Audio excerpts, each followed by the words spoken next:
La prière, la lecture de la Bible, aide à se concentrer en Dieu. Dans le même ordre d'idées, la parole de louange, le cantique sont des armes puissantes pour mettre en fuite l'adversaire.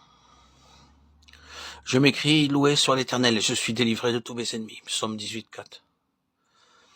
Chantons des cantiques quand la lutte se renforce. Si les attaques se précisent la nuit, et si la chose est possible, il est préférable de se lever pour veiller et prier. Ne négligeons aucun secours dans cette lutte, où nous sommes aux prises avec Satan lui-même. Et demandons la collaboration de prières d'amis chrétiens, de ceux qui savent prier. Qu'il est précieux de savoir d'expérimenter particulièrement aux heures durant lesquelles l'esprit est trop accablé pour s'élever vers Dieu. Que d'autres nous portent jusqu'à lui et nous enveloppent de leur prière.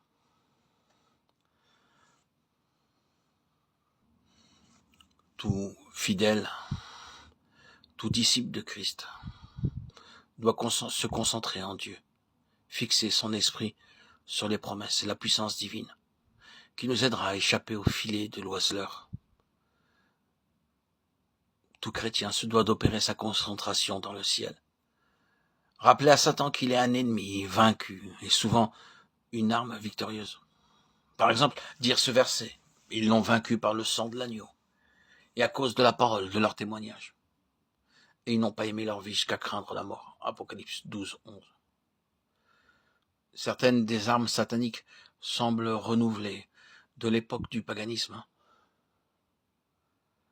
Notre siècle a ressuscité les pratiques occultes, les pratiques de sorcellerie, d'ésotérisme, de mysticisme, qu'il a décoré de noms scientifiques par des termes comme l'astrologie, par la presse. Ils ont été divulgués à la disposition de quiconque veut s'en servir. Certaines peuvent provoquer la mort physique. Mais qu'est ceci à côté de la destruction de l'être intérieur?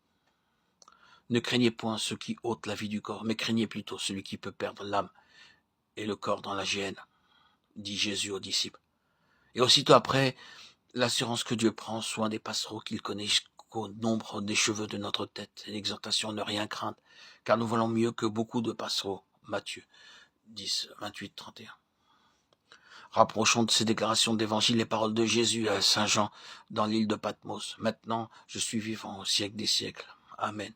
Et je tiens les clés de l'enfer et de la mort. Apocalypse 1, 18.